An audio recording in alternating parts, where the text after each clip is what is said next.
Nagkita kayo ni Abet? Hindi kami nakita. Pero alam ko andun siya. Napunta ako sa isang zoo at dati si Abet nagtatrabaho siya sa isang vet.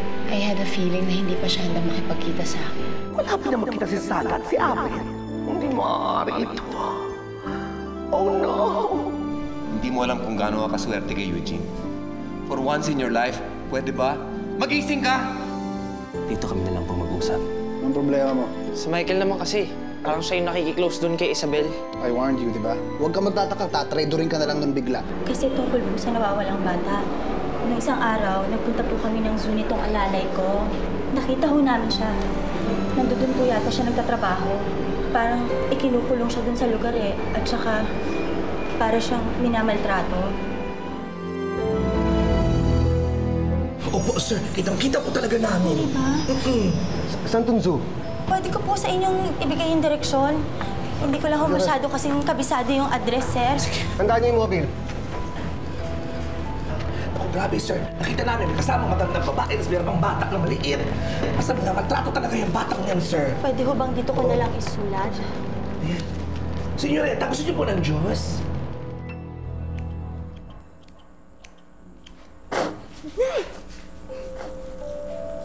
Saan mo ba nakuha yung pakpak na yan? Eh, kung sasabihin ko ba na sa langit galing to, maniniwala ka? Huwag mo nga akong pinaglololo ko. Hindi. Naisip kasi namin na mahilig si Kuya Abet sa ibon. Tapos kalapati lang nagpapakalma sa kanya. Kaya yan, naisip namin pakpak ang ganda ni Ate Charity, diba? Ganda nga eh. Ang pakpak.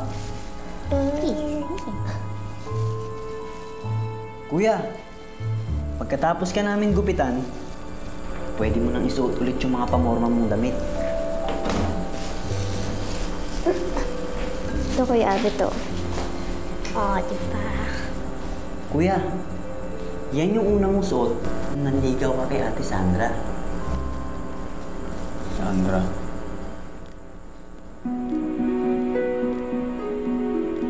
Halika na. Tapusin natin tong gupit natin kay Kuya. Tara.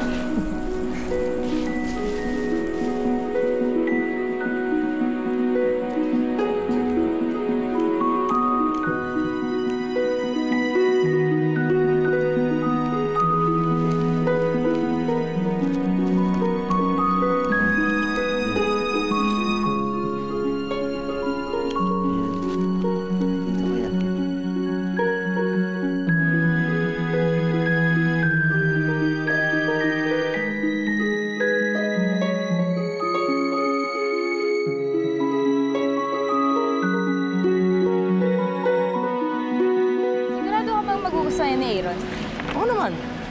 Mahilig yun sa music. Kaya lang, hindi ko pwedeng iuwi sa amin to eh. Baka makita niya, hindi na surprise yun. Pwede lang, ikaw na lang magtago. Sige.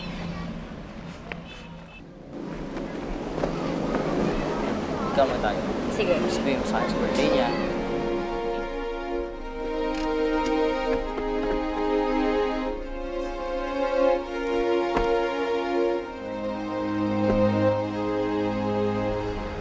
Sigurado ka ba sa gagawin mo? Sigurado ako, Melissa. Alam ko nandito si Abel. Excuse. Hello? Chicks, bakit? Ano nangyari? Mauna ka na lang sa loob. Tatapusin ko lang to. Ay, sige. Yung bag ko, iniwan ko. Oo, sige. Ako na bahala. Hello?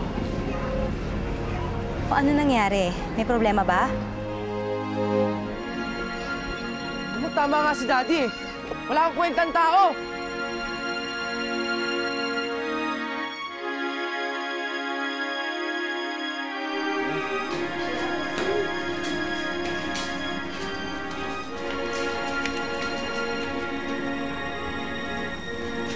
Kuya. Kuya, babe ka lang ha. Hindi si Ate Sandra.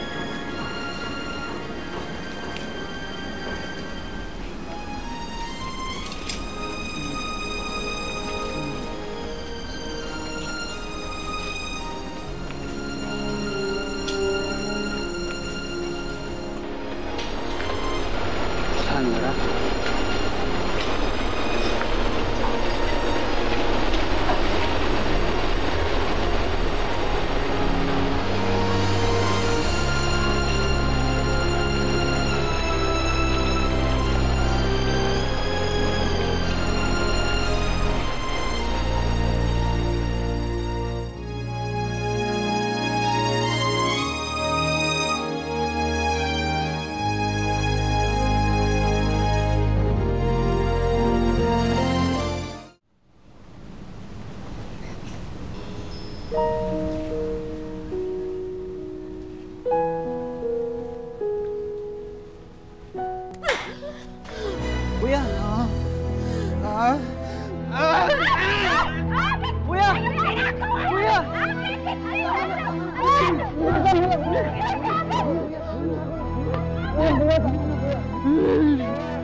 Kuya,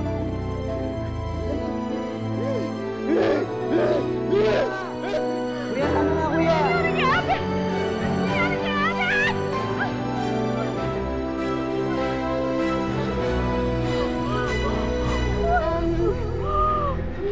Kailangan niyo na po talaga umalis, Ate Sandra. Sige na Kuya, po. halika na. Please.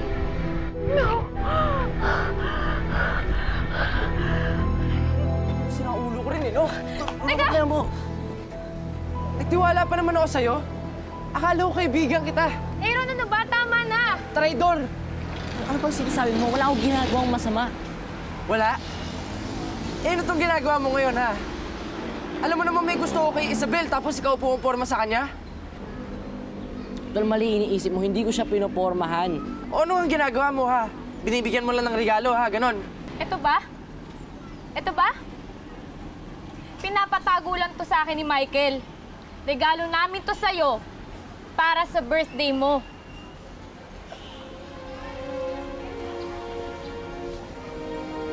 Birthday ko? Regalo niyo sa akin?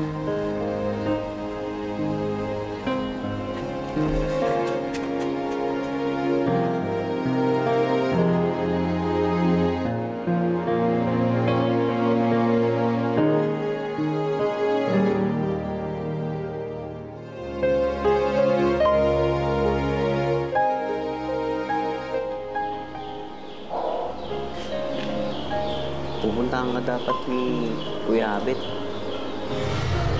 Yung gabing magkikita dapat kayo, Ate Sandra.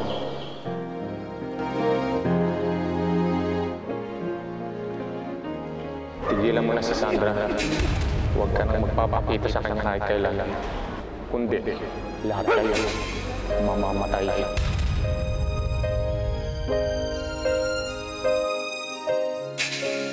Kuya Abet! Kaya lang, yun ang nangyayari sa kanya.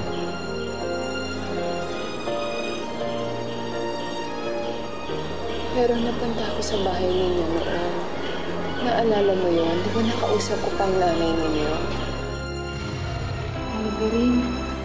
Anong kailangan mo dito? Si Abet po. Wala siya. Umalis na siya, nag-abroad na. Alam mo, Sandra, huwag mo nang hanapin ang anak ko.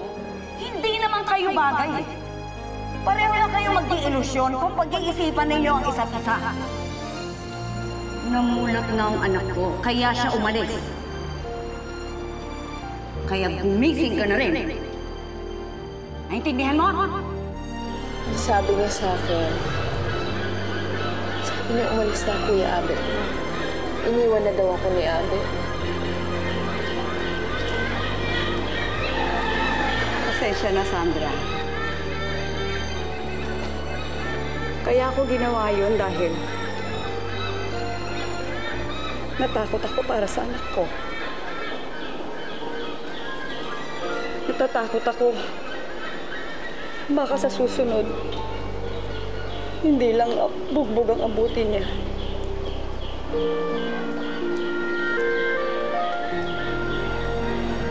Patawarin mo sa anak ko kung hindi ko sinabi sa'yo yung totoo.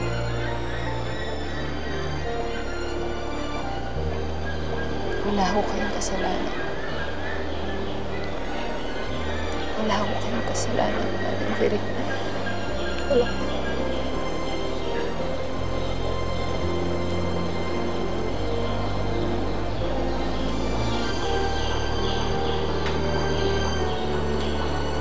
Ano ka ba? Siya ang may kasalanan ng lahat ng ito.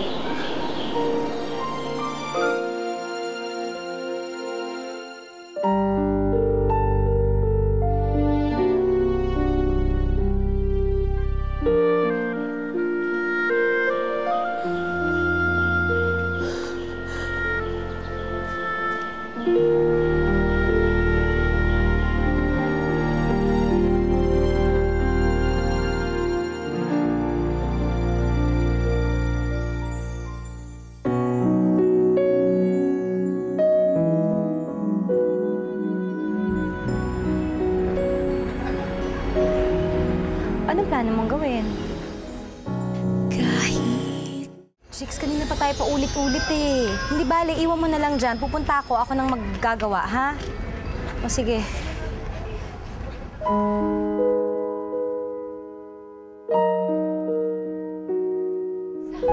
Alis, halika na. Kailangan na nating umalis. Bakit? Ano nangyari? Basta kailangan nating umalis. Sama-sama ng tatay ko. Kailangan nating umalis.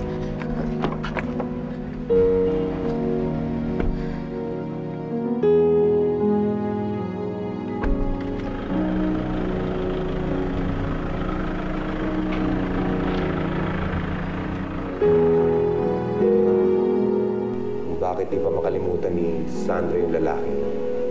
Dapat di na sila magkita. Baka hindi pa matuloy ang kasal nila ni Eugene. Anong gagawin mo kapag nangyari yun, Lan? Ipabubugbog mo ulit si Abet? O baka naman ngayon, tuluyan mo nang ipapatay yung tao? Alam mo ba kung nasan ngayon si Abet pa? Nakakulong siya ng parang isang hayop dahil nabaliw siya sa pambubugbog na ginawa ninyo. Paano mo nasisikmura yun pa? Ginawa ko yun para sa'yo. Para sa akin? Pinaniwala ninyo ko na iniwan ako ng lalaking pinakamamahal ko. Pa, alam ninyo ang sakit na naramdaman ko. Kung ano yung lungkot na naramdaman ko sa kahihintay sa kanya. Tapos sasabihin ninyo ngayon sa akin na ginawa ninyo yun para sa akin? Pinoprotektahan kita. Yung mga lalaki yung walang kwenta yun. Peperahan ka lang nun, linuloko ka lang nun. And you think that's enough reason para halos patayin ninyo ang isang tao? Dad, hindi nyo lang inalis si Abet sa buhay ko. Tuluyan ninyong sinira ang buhay ni Abet. Napakasama mo pa. In my eyes, ikaw ang dapat na nakakulong. Hindi si Abet.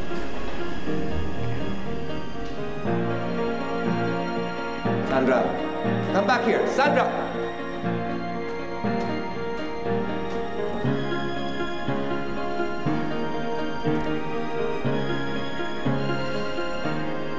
Isang malaking pagkakamali na hinayaan ko pang mabuhay yung lalaking yan. Benjamin, naririnig mo ba ang sarili mo? Anong gagawin mo? Papatayin mo siya? Tama na, Benjamin. Utang na loob, huwag ka nang makialam. Napakalaki ng kasalanan mo sa anak natin. Ayoko rin mapunta si Sandra sa lalaking yon. Pero meron na siyang sariling pag-iisip. Pabayaan mo na siyang magdesisyon sa sarili niya.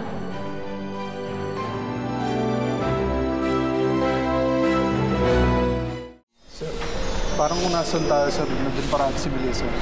Parang parating coincidence. Coincidence or fate? Trabaho pinunta natin dito. Kuya, pwede magtanong?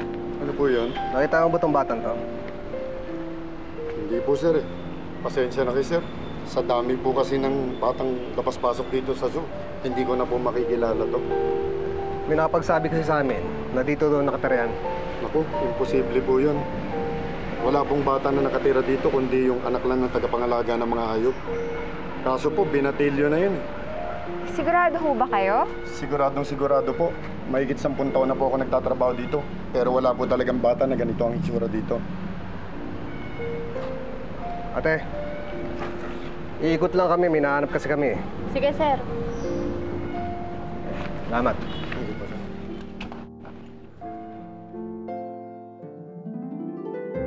Para sa akin ba talaga to? Oo, para sa'yo yan. Ewan ko ba sa'yo? Sugod ka ng sugod. Pasalamat ka hindi kita pinatulan. Parang pinatulan kita, hindi puro pasaka ngayon. Iisip ba tablayin kita? Kaya nga, sorry na eh. Sorry. Nabuo ka na ni Isabel. Nabuo? Talaga? Ano sabi niya? Eh, ba't ko sasabihin sa'yo? Uy, pare naman oh. Sabihin mo na. Ano sabi niya? Eh, ganito yan eh. Ano? May isang dyan ka ba dyan? 100, plain.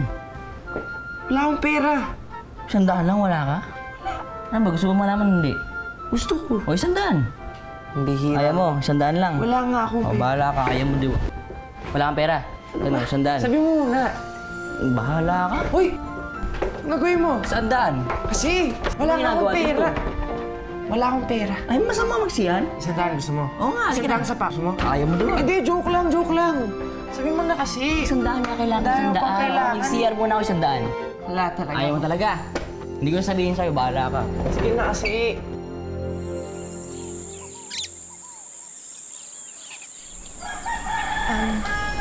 Bro Jun, ako na lang kaya ang magpapakain sa Kuya Abet mo.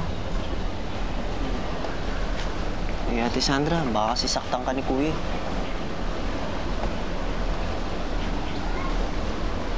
Hindi, Rojun. Sa tingin ko, hindi niya ako sasaktan. Ako na lang magpapakain sa kanya. Ako na lang magdadala nito.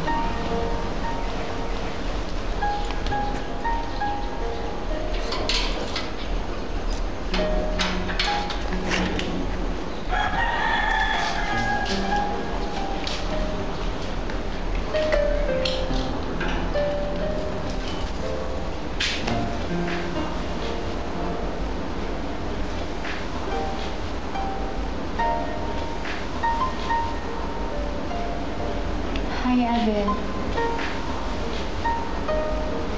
Dala ko yung pagkain mo.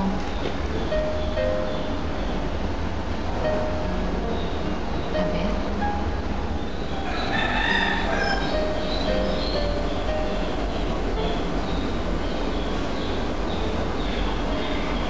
Sandra, Nandito ako, Abel. bumalik ka.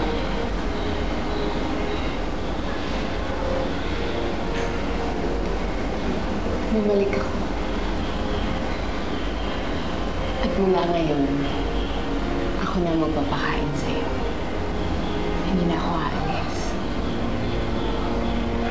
Aalagaan kita. Okay lang?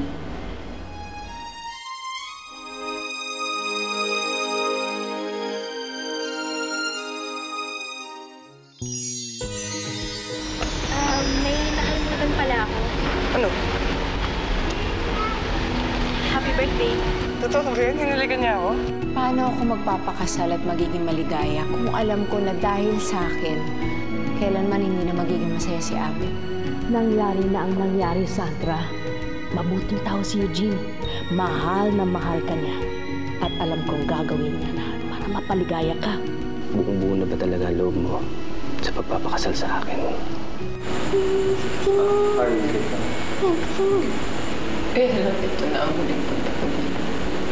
I'm sorry kung kailangan iwan na kita. Ayoko man gawin yun, kaya lang Abel nakapangako na ako. Sandra!